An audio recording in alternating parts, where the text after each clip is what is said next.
Our first speaker is Stellan Vinthagen, who is the endowed chair in the study of nonviolent direct action and civil resistance in the Department of Sociology at UMass.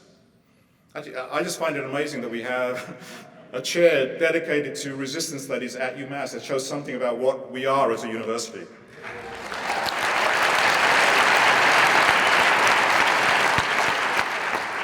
Stellan has been engaged in the Palestinian liberation struggle for many years, both as a scholar and an activist. His latest book on everyday resistance focuses specifically on Palestine, and he's also currently teaching a class on the resistance studies, on resistance strategies used by people in 6 different places around the world, including Palestine. He has trained both Palestinian and Israeli activists in civil disobedience, and was one of the organizers of the Freedom Flotilla to Gaza, an international fleet of boats that attempted to break Israel's illegal blockade of Gaza. As a result of his activism, he has been deported from Israel. And he told me he has spent so far over a year in jail as a result of his civil disobedience actions.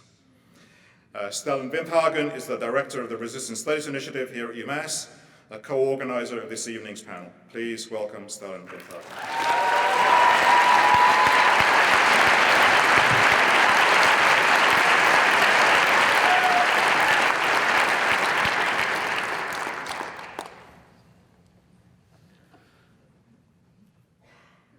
Many people and groups have criticized us for organizing this panel, arguing that BDS and Palestinian resistance are not issues that belong at university. I'll say some words explaining why they're wrong, why in fact BDS and Palestine is at the heart of academic freedom, free speech on our campus, and at the core of resistance studies. I'm a professor of sociology and the inaugural endowed chair in the study of nonviolent direct action and civil resistance. UMass is the only university in the world that have created a position dedicated to resistance studies. At the Resistance Studies Initiative, we have so far worked together with experienced activists, whom we refer to as the professors of the street, on several projects. These include supporting Black liberation movements, Native American resistance, and intersectional resistance alliances with Muslims, queer, working class, and other marginalized identities. And currently we are working with activists living under military occupation in different contexts.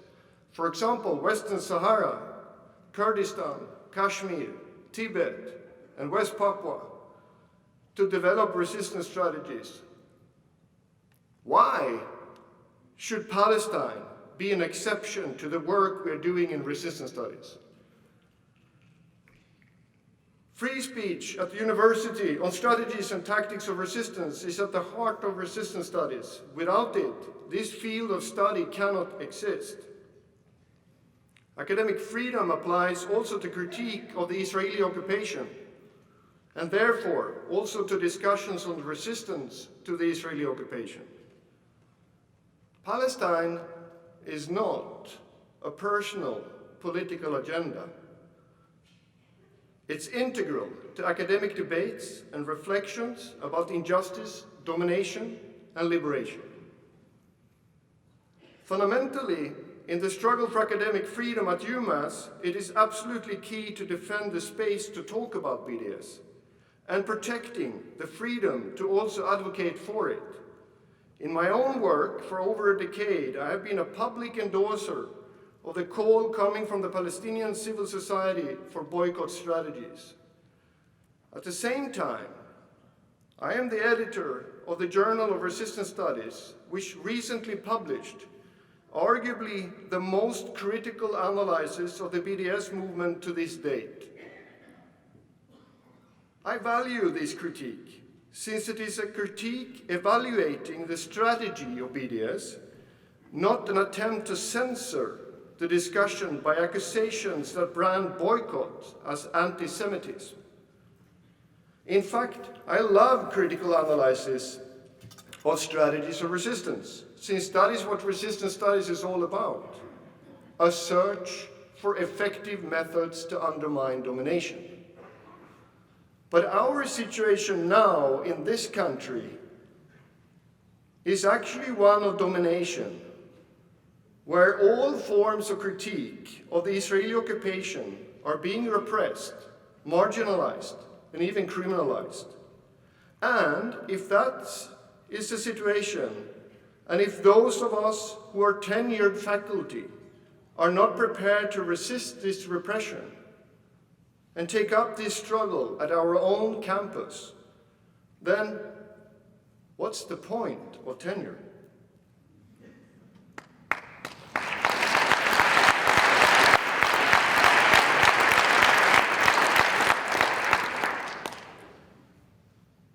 Tenure exists exactly for the principle of academic freedom, and that is what this panel is all about.